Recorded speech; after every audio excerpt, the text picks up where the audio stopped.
this is how people want to work. So if people could choose, if you ask them, most people would want the flexibility to work anywhere they want. And to be able to give people the freedom to do that is actually very powerful. Living in a shotgun shack. What's up, Running Remote? How you guys doing? I just want to give a big hand to Liam and Igor and the whole staff of Running Remote that brought us all to Paradise, to Bali, to be together to talk about Running Remote. It's a very special conference and special place, so let's give a quick round of applause for those guys. So I'm going to give you a brief background on me and my company, Dribbble, talk about why we decided to run remote, talk about how we run remote, and finally results of how that's come over the last 3 years or so. So I'm Zach. This is my daughter, Callie. That's my dog, Iggy. Way in the back is my other daughter, Maddie, and then my wife's taking this photo. We live in the Bay Area, in San Francisco Bay Area. I'm a rare non-transplant who works in tech. I was born and raised in the San Francisco Bay Area. And this is where I work in the suburbs of Walnut Creek, California. I've been building startups for nearly 20 years now. So in that time, I've helped grow 3 companies from infancy through successful acquisition. And the last company I was at is IPO bound. And today, I'm fortunate enough to be the CEO of Dribbble. There we go. So for those who are unfamiliar with Dribbble, we're a global community for designers. It's a place where designers can upload shots of their work. It's a place for web designers, graphic designers, brand designers, iconographers, et cetera, et cetera. But at Dribbble in its simplest form, we're a business that provides a connected network of portfolios for designers and for businesses to be able to recruit and hire design talent. So Dribbble started a decade ago. 2 founders in a co-working space in Salem, Massachusetts. And today, we are a distributed team of nearly 50. We owe a lot of the success that we've had over the last few years to Running Remote, and so I'd like to jump into that. So why run remote? So I'm based in San Francisco, have access to VC. We are a company who could easily raise money, have headquarters in San Francisco, have access to some of the top talent in the world. But I want to give a quick history of office. Going back a century, this was the open office, right? It makes a lot of sense. How can you efficiently fit as many desks and people into an office space and get as many knowledge workers working for you as possible? This is what it used to look like. You fast forward to the end of the century, and cubicles came about, right? And so this was very inventive. Everyone has their private office. They have a little privacy. They can put pictures of their kids on the walls. You don't hear people talking next door to you, but everyone felt like they were lab rats. And so somebody said, let's tear down the cubicle walls. And the open office was re-emerged. But for anyone who's worked in this open office space, it's utter chaos, right? You see a sea of everyone wearing noise-canceling headphones. It's constant interruption, noise, very hard to focus and get work done. Distraction is all around you. But thankfully, there's been some innovative solutions. This is one. So I love this one. So this is a real product. I'll read the headline. If you work in an open plan office, then headphones are an essential accessory for allowing you to maintain focus and be productive. But it's still possible to easily get distracted by movements in your peripheral vision. Don't worry though, Panasonic solved that problem. Here's another one. This is real. These are real products. Okay. Muzzle chatty colleagues with the Hush Me headset, the world's first voice mask for mobile phones, is a personal acoustic device that protects speech privacy in open space environments. I'm not making this up. These are solutions to the open office. So going way back, there was a movie in the mid-90s called The Net with Sandra Bullock. Do you remember this one? She's a hacker. She's working on the beach, hacking into the mainframe, doing whatever hackers do. I remember watching this movie. This was pivotal for me of this is what life is like to work for an internet business. This is amazing. This is what I want to do. And it was at that point I decided that this was going to be my career path. But then reality kicked in, and for the next 15 years, this was my daily routine. So 2 hours on public transportation, either a train, a bus, a cable car, or whatever, without access to Wi-Fi, and for most of the track, no access to internet connection. Literally, all you can do is read a book or listen to MP3s. So it's just hours of your day just wasted to travel to and from the office. Remote work has been considered contrarian to Silicon Valley wisdom for a very long time. As Mariano mentioned yesterday, Marissa Mayer from Yahoo, when she joined, pulled all the remote workers, forced them to commute to Mountain View. I read somewhere that people loathe commuting, being stuck in traffic, more than getting teeth pulled at the dentist. It's just one of the worst things ever, and we do it. People do it every day. I had an old boss of mine that had a butts and seat policy where he said, I just want everyone in the office so they can see them work. But just because you're in the office doesn't necessarily mean that you're doing great work. It just means that you're sitting at a desk. Last year, I had a bunch of inquiries for some investors, went down to Sand Hill Road and met with, I won't name any names, but a top 10 investor in the world. And he was pitching me to give me money. And this is like a weird scenario to be in. I'm usually the other way around. And we were having a great dialogue, and then I said that I have no ambition to ever have a headquarters in Silicon Valley, and the communication stopped. That was done deal. No longer interested. But just in the last year, last 6 months, there's been a tide, a change in the mentality. GitHub being acquired by Microsoft, that helped quite a bit. But we're starting to see, this conference, right? We're all here because we're seeing that the norms of Silicon Valley, the rules are being changed. Matt Mullenweg has a founder of WordPress Automatic. He has a quote, and I'm paraphrasing. He says, it's not going to be the Googles or the Facebooks that become fully distributed companies, but the companies who replace them will be. So I thought that was really powerful. This is my old office building at my former company. So economically, going fully remote just makes sense. We build software for the internet, right? Why do we need to chat 6 feet away from each other in Slack? It just doesn't really make sense. Founders go out, they raise large sums of money so they can pay 3x the national average to be able to acquire talent in tech hubs like San Francisco and New York, and to sign multi-year, 3, 5, 7-year commercial office leases.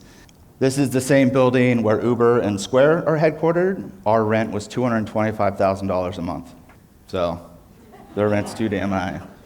This is how people want to work. So if people could choose, if you ask them, most people would want the flexibility to work anywhere they want. And to be able to give people the freedom to do that is actually very powerful. At my last company, I managed a team of 40, 50 people, and nearly every day somebody would Slack me or email me. I'm like, hey, can I work from a coffee shop? I have some work, I need to focus. I'm like, I don't care where you work as long as you get your work done and you're doing good work. And then it just became part of the pattern of the company. Another big problem is turnover, right? So it takes 6-9 months to train new employees. And in San Francisco, that's just enough time to leverage your brand and walk across the street and get a 10% raise. At Dribbble, in the last 3 years, we have had a near zero volunteer attrition rate. So by being a remote company, you give people the flexibility, you give them the lifestyle that they want, and it provides them the career opportunities that they're after. Hybrid remote. So this comes up a lot, okay? So we're fully remote. A lot of companies, they have a headquarters somewhere and then half the team's remote somewhere else. I have a very strong opinion that the hybrid approach breaks down. The reason why, again, last company, 280 employees, 100 were based in San Francisco. And with the executive team based in headquarters, decisions are being made while the remote teams are sleeping.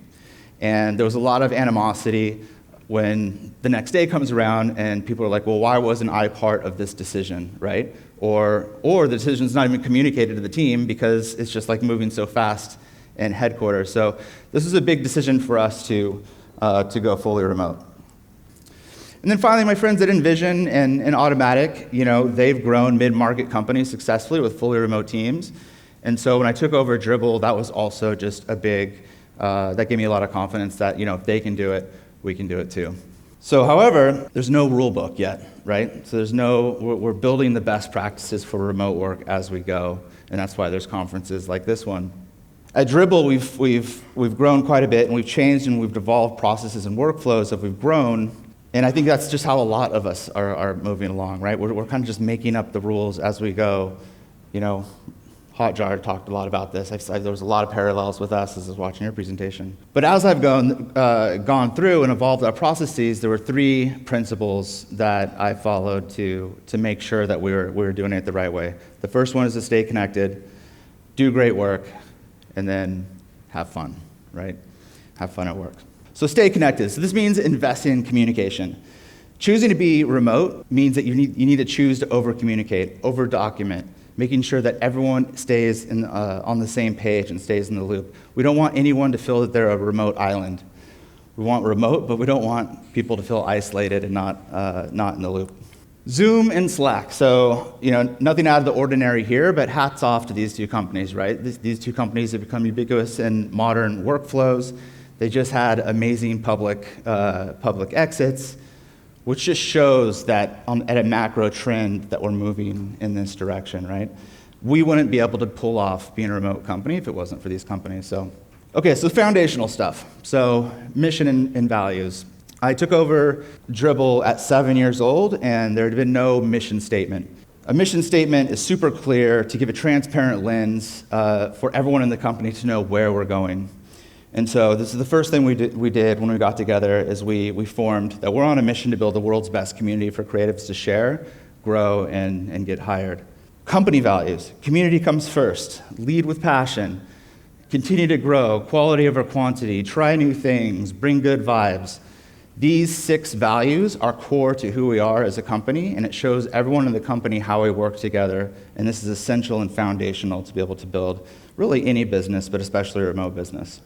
Onboarding, again, not anything out of the blue, but a lot of companies don't do it. When we hire new employees, we have an actual onboarding session where new employees meet and have FaceTime with the entire leadership team. They get to understand all the functional teams, all the inside, the nuts and bolts and workings of the company on day 1. So they hit the ground running, and they're not learning this stuff sporadically over 6 months, right?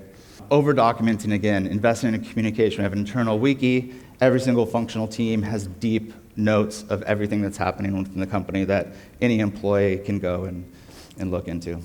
So all-hand meetings. So I've worked at companies, we've had quarterly all-hands meetings. Some do it monthly, we do it weekly.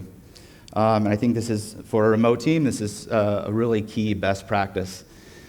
We carve up the hour call into 2 sections. The first half is for updates from our product teams and what everyone's working on. And then we leave the second half for personal stories. And this gives us a time to tell what we got up to over the weekend, funny stories about our kids. We're just making jokes. If you notice, he's playing Weekend at Bernie's. He was seeing if he can freeze for the entire call and see if anyone noticed. And so anyway, this is just us having fun, right? And having fun as a team is just, it really helps us bond, over miles, right? And I think this is really key to building a remote business. So our team call, we start every weekly team call with people. This is the time where we celebrate birthdays, we celebrate work anniversaries, we give shout-outs. So shout-outs are really important. We do this every week. Praising the team publicly really highlights the work that everyone is doing and is super powerful, right, for connecting each other as a team. The shout-outs are sent to me weekly, and we put them in the deck like 10 minutes before the call, so it's a surprise every time. So it's a real feel-good moment for the team. When I give shout-outs, I...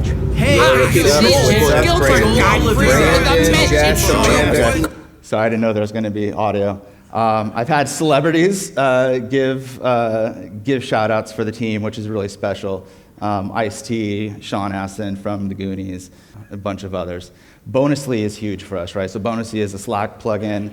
We give an allotment of Dribbble points to all the team members every month that they can use to distribute to other teams who've just made their day. You can use these Dribbble points to buy Amazon gift cards. You can donate to charity. We have some fun things that we put in here, like plushie dolls or a unicorn cape. Our co-founder, Dan, actually made a Muppet of himself, had a Muppet made in his likeness, which is super weird, but he's a really creative guy. And one of the prizes was that he led the team call in this Muppet persona, which was really fun. This was also the same team call that Flavor Flav gave a shout out, so it was a very, very special team call.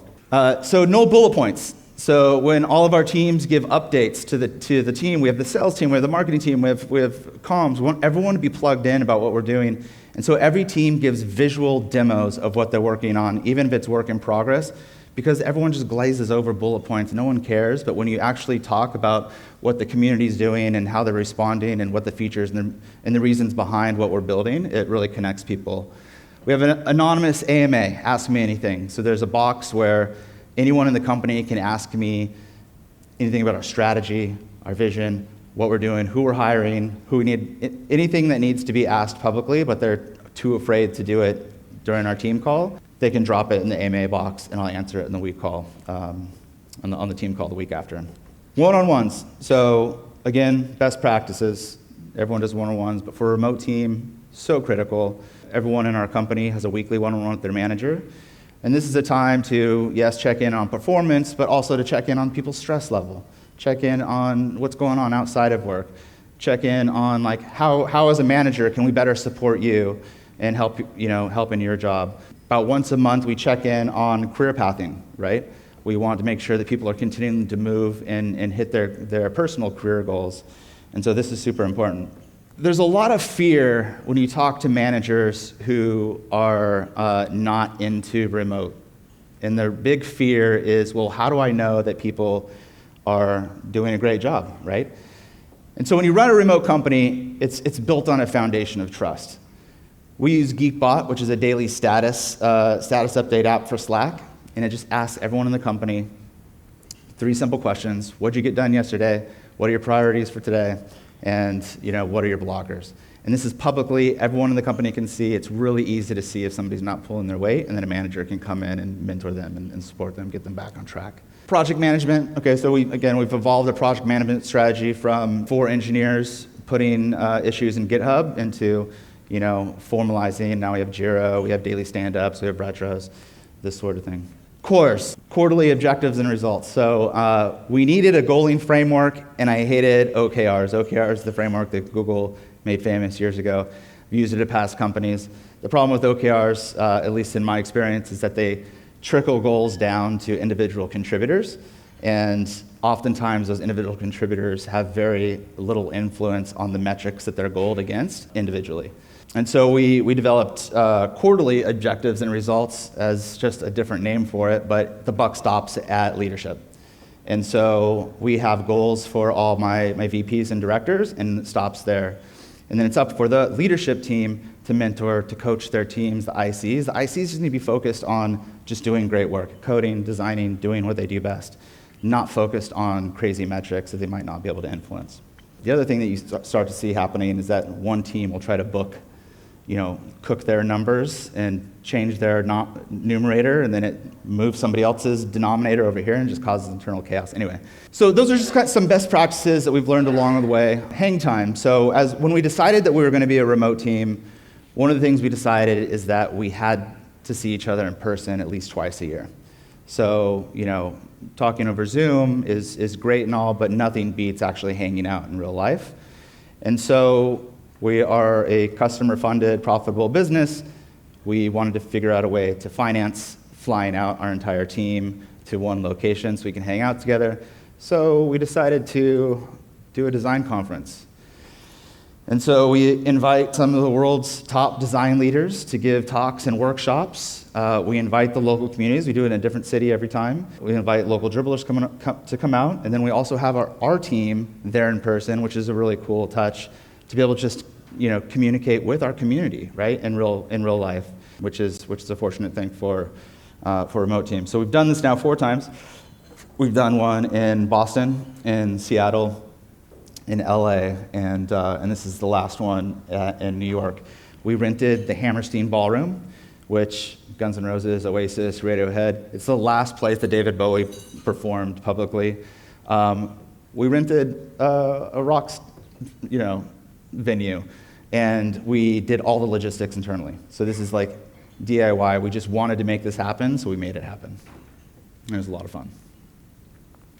So principle number 2, is to do great work. So this is really just building a culture for getting shit done, So I found the biggest advantage to working remote is to be able to build a distraction-free work environment for the team. So my number one job as CEO is to reduce friction as much as possible and to get out of the way and allow people to do great work.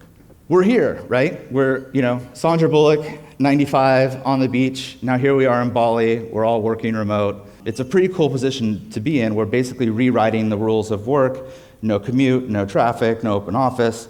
But there's still challenges and, communications, a lot of things that we were talking about in the last talk. The big thing for us too, just like you guys, was meetings getting in the way.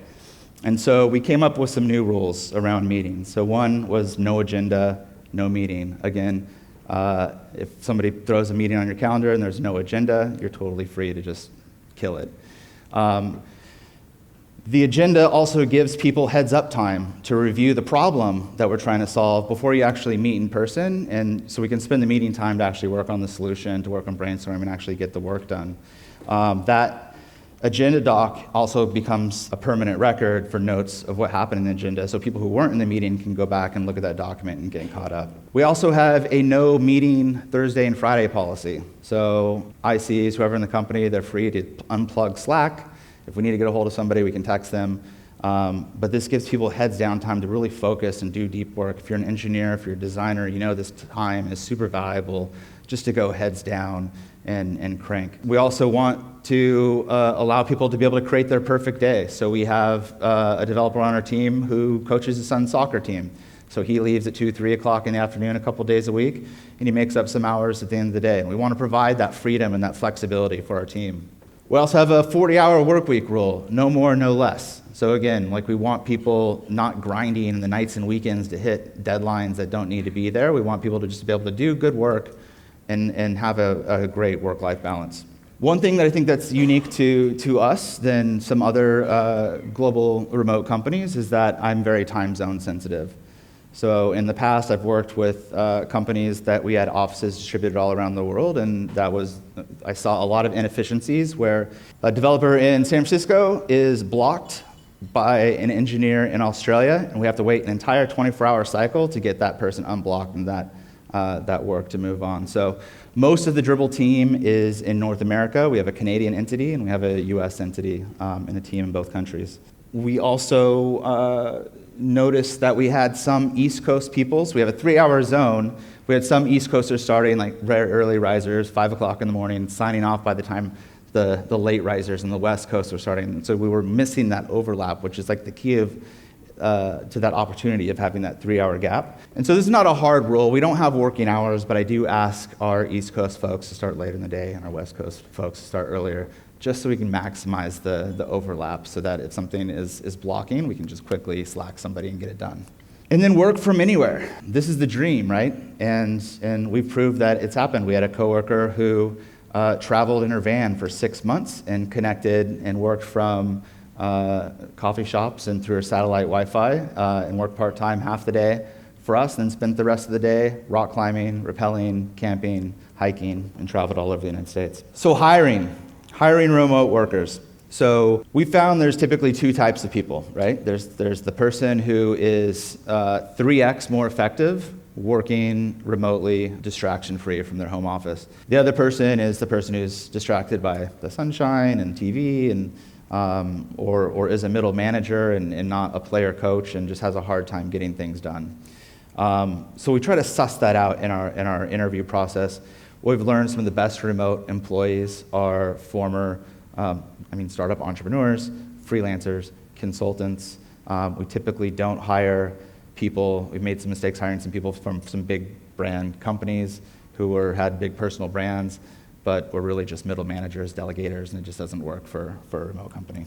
Perks and benefits. So we don't have a fancy office lease to pay for, so we're taking some of that money and reinvesting back in our team. We have some of the best benefits out there. We have unlimited PTO, paid time off. We pay for 100% medical and dental, not only for our employees, but their full families. In the US, that's a big deal. We pay for gym, we have an education fund, you can go to conferences, you can go back to school. We have extended family leave for both mothers and fathers, so you get 3 months paid no matter what if you want to start a new family and give you time with your new baby. We have a coffee fund, so we give everybody $50 in their paycheck every 2 weeks, because if you're at a coffee shop, you might as well buy some coffee and not squat, right? We have both Canadian and US holidays that we celebrate, since we have kind of equal people in both countries. So that kind of takes benefits off the table and makes it very attractive for us. We've also developed a geography-agnostic salary band. So this is kind of inspired by the work that Buffer has done, but we kind of did it in a little bit different way, where we try to make a remote salary band that was competitive, but also equitable and fair, right? So engineer who's working in San Francisco shouldn't have to make 3x the salary that somebody an engineer in Des Moines, Iowa makes for the same role, right? So we developed this system. Also, gender gap. We're pretty proud of the work we've done here. The third principle, my favorite, is having fun at work, right? So we spend most of our waking hours with our coworkers, and bonding with them and building friendships is really key to building culture in any company. But it's challenging remotely, right? So this is another big thing that comes up a lot, is like, how do you build culture? How do you actually connect with your coworkers? And so we spend a lot of time being silly. We use a lot of puns. We use a lot of dad jokes, animated GIFs, emojis. We see that humor is a great way for people to drop their guard and become their real selves. And when you're actually comfortable working together, your productivity also grows. We do virtual hangouts outside of doing work. So we do remote happy hours. We do remote yoga, we do remote workouts, we do movie club, book club. We have Slack channels where people share things about their dogs and music and movies. And there's a Slack channel called Yelling, where everyone just types in all caps about shit that pisses them off, and it's really funny. We do a holiday book exchange, which is what this is, where we try to guess a book that our coworker's gonna like, and we mail it out to everyone at the same time. And then we wait to open the package until we're all together. It's kind of like Christmas morning, and we share the books that we got. We do a lot of other crazy stuff. We do Friday selfies. So this was a Friday selfie theme. Every Friday we pick a theme for selfies. This was Eminem's 8 Mile. This is everyone in the company doing their best Eminem impersonation. I don't know why, but we did a toothbrush selfie. That one's pretty weird, but it was pretty fun. Here's us and our pets and dogs, and we've done a lot of this stuff. We've done draw your coworker's avatar as a Friday selfie. We've done become your coworker's avatar selfie. And the important thing is, when we get together, when we do these team trips through our design conference, the conference is one day, then we have the rest of the week to hang out together, and it's really laptops downtime. We don't do any work together during that week. We just hang out and we have fun. And we do a bunch of really cool stuff. We've gone whale watching together. We've gone to museums. We go karaokeing. And we really just try to connect as people and bond, and so far, so good. This is us. We got a VIP invite to Jeff Bezos' Amazon Spheres in Seattle. It's his personal pet project to build an ecosystem for Mars. If you're ever in Seattle, check it out. It's super cool. We've done these crazy trophies for meetups. This thing has been being passed around for 5-6 years now. I think it's in South Africa right now. We've done scavenger hunts. So when we were in New York 3 weeks ago, I put a bunch of clues. I was researching New York. I know so much about New York now. But I put together these scavenger hunt rules, and the team just took off for half the day and went and took pictures and posted these on Twitter. So building culture, that's something that's very important to me and very, very key to Dribbble. But we also have this community, right? So our business is, at our heart, is the design community. And so that kind of gives the team a higher purpose, and that's a really special thing that we have. And everything we do is really for our community. So we spend a lot of time reaching out, engaging with the people who are on our platform. We interview the designers on our platform for our podcast and our blog. I ordered these crystal trophies for some of our top designers, and I made an assembly line in my garage and packaged it up myself, and wrote personal handwritten notes and thanking everyone, just genuinely, thank you for being on our platform and for sharing your work, and people loved it. We had a Hack Week project where we made a merch store, and we commissioned a bunch of designers from the community to make some awesome Dribbble merch and sell even some of their merch on our store. And so that was another great way to give back and connect with the community.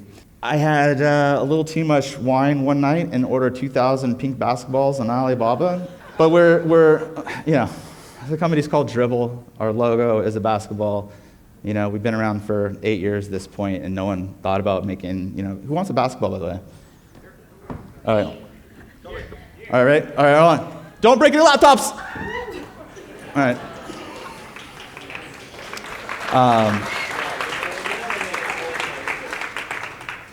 We also have global meetups all around the world. So this is a meetup kit. We have a warehouse facility in Florida, and we have these boxes that we fill with stickers and swag, and we send them out to meetup hosts. So we built a RSVP platform on a very simple app for meetups on the site. It started actually at meetups.com. We're like, okay, this is happening organically.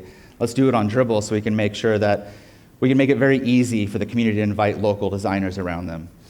And it's taken off. We have about 500 meetups a year, tens of thousands of designers meeting up in real life in places like the Czech Republic, Lima, Peru, Vietnam, Iran, Sweden. It's pretty incredible. And this is 100% community run. So besides us providing a platform for RSVPs and shipping out some stickers and some name tags that has your Dribbble URL on it, this is the design community at work, forming a community in their local area. So it's a really cool, special thing. On my way here, I had Dribbble meetups. I stopped in Hong Kong had a multi-day layover on the way over. We just had a Dribbble meetup last night here in Bali. Next week, I'll have a Dribbble meetup in Seoul, Korea, on the way back home. So results from running remote. So to wrap up, Dribbble celebrates 10 years next week. 10 years as a business, kind of incredible.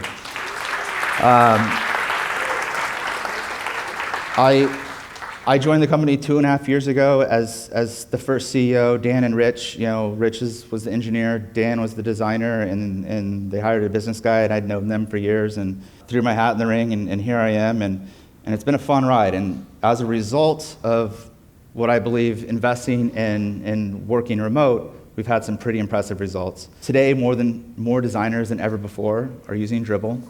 In the last 2.5 years, our traffic has doubled, our membership base has tripled, our revenue has quadrupled, our team has quintupled. Anyway, we made 3 acquisitions, yada, yada. I'm running out of time, so I saw that. So today we're a top 800 website in the world. We've become a design inspiration for tens of millions of users. We've made the Inc. 5000 list. We got a Webby Award. So all this stuff, that's all cool. But most importantly, our community is more engaged than ever before. It's growing faster than ever before, and we're moving closer to our mission, right? And our mission is to make designers successful. Our ambition is to help every designer in the world to be able to share their work in front of an audience of millions, to find inspiration, refine their craft, and advance their career on Dribbble. And so I feel like Dribbble is very much in our infancy today, even at 10 years old. Our future's bright, and I owe a lot to running remote. So thanks.